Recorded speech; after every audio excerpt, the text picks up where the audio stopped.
Bab 273. Yang terhormat Kaisar Dewa tidak boleh dihujat. Talenta memang seperti itu. Louis Lu sama sekali tidak merendahkan dirinya, namun ucapannya tadi mengenai memerankan Kaisar Dewa, justru membuat Martin Li sangat terkejut. Kaisar Dewa itu tokoh yang seperti apa, bagaimana bisa sembarangan dibicarakan? Saudara Lu jangan bercanda lagi, di dunia ini, tidak akan ada orang yang berhak memerankan Kaisar Dewa, benar, tidak ada. Martin Li berkata dengan penuh rasa hormat. Kaisar Dewa adalah pahlawan negara Long, dia merupakan keberadaan yang tinggi di seluruh negeri, tidak peduli dimanapun, dia seharusnya tidak boleh dibicarakan, karena ini adalah rasa hormat kepada Kaisar Dewa. Terlebih lagi jika ingin membawa Kaisar Dewa ke dalam film. Mungkin hanya setelah Kaisar Dewa berusia 100 tahun, film tentang Kaisar Dewa baru boleh dibuat, cuannya untuk menghormati Kaisar Dewa, dan hal ini juga harus menerima izin dari pemimpin paling negara. Jika tidak, maka akan dihukum mati. Hukuman mati. Sama sekali tidak berlebihan.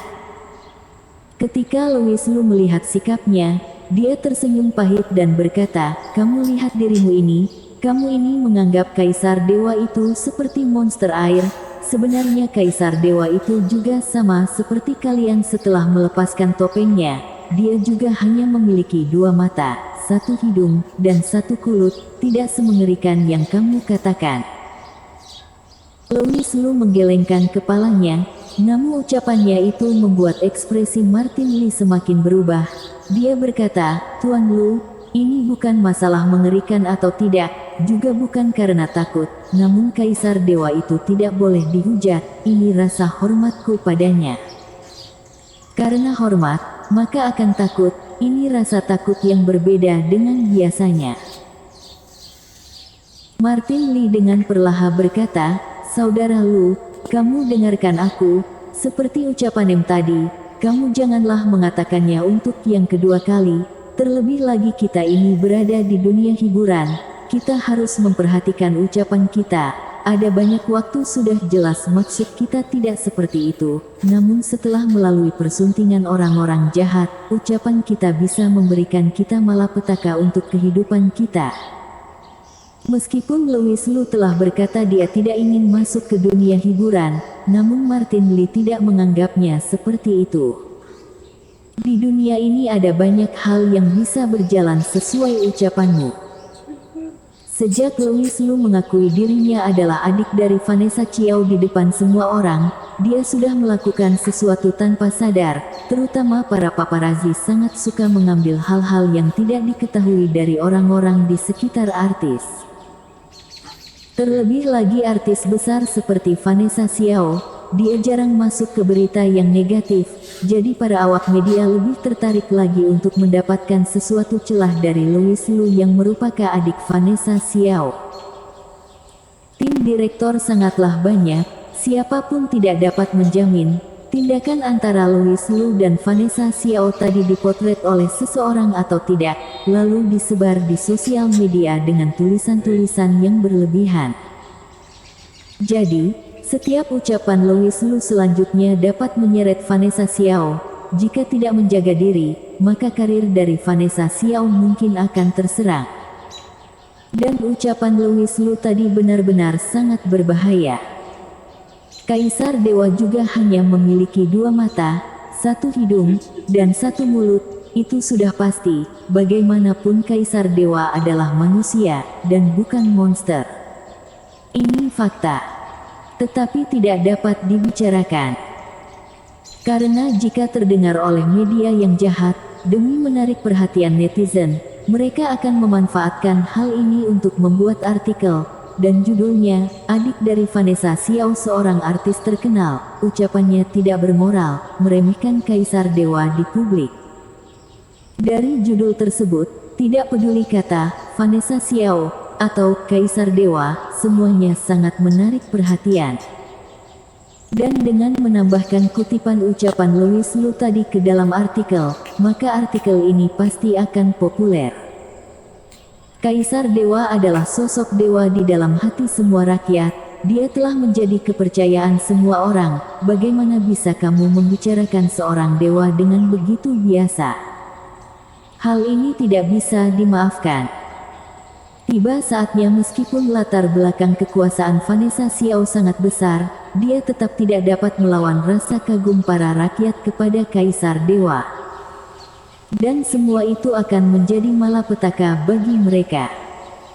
Jadi saat ini kecemasan Martin Li itu masuk akal, dan dia juga bermaksud baik untuk mengingatkan Louis Lu. Dia berharap Louis Lu lebih memperhatikan ucapannya lagi di waktu yang akan datang.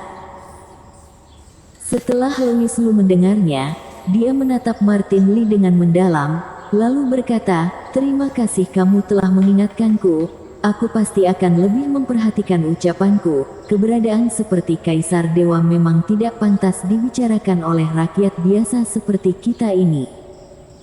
Baguslah jika saudara Lu mengerti, kamu harus perlu ingat dua kata saja, perhatikan ucapan.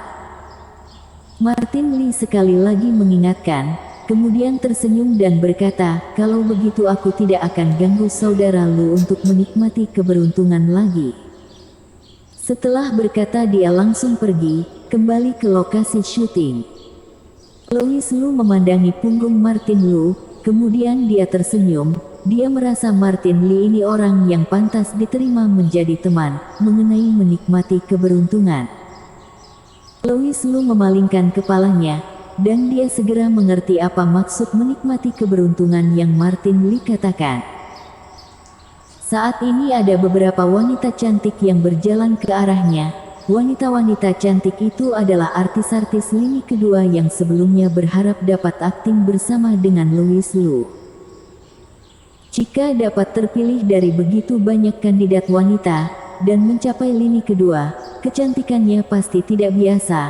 Bahkan ada beberapa wanita yang sudah menjadi kembang sekolah ketika mereka berada di Universitas Seni.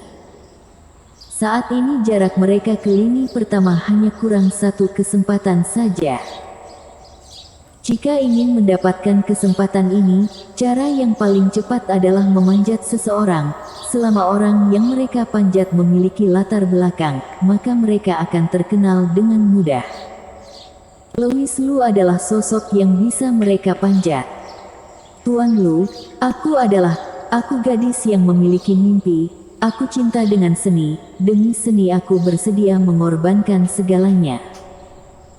Seorang gadis yang tersenyum manis memperkenalkan diri di depan Louis Lu, sembari memainkan rambutnya yang harum, sembari berkata dengan serius. Mendengarkannya saja terasa sangat menginspirasi. Seorang gadis, ternyata bersedia mengorbankan tubuhnya demi seni, maka berarti dia sudah sangat mencintai seni dengan mendalam. Louis Lu sangat kagum dengan kegigihan gadis ini dalam mengejar mimpinya. Dengan cepat seorang gadis kembali berkata, "Tuan Lu, sejak aku melangkah ke dalam bidang ini, aku telah memutuskan diriku untuk sukses. Kaya atau tidak aku tidak peduli, aku hanya ingin membantu keluargaku saja, karena aku ini berasal dari desa." Louis Lu tersentuh hingga meneteskan air mata, lalu berkata, "Kalian semua hebat. Negara Long ini kekurangan wanita-wanita positif seperti kalian. Kalian adalah perwakilan dari wanita generasi baru. Kalian harus berpegang teguh pada pendirian kalian, dan cepat atau lambat kalian pasti akan sukses." Bersambung.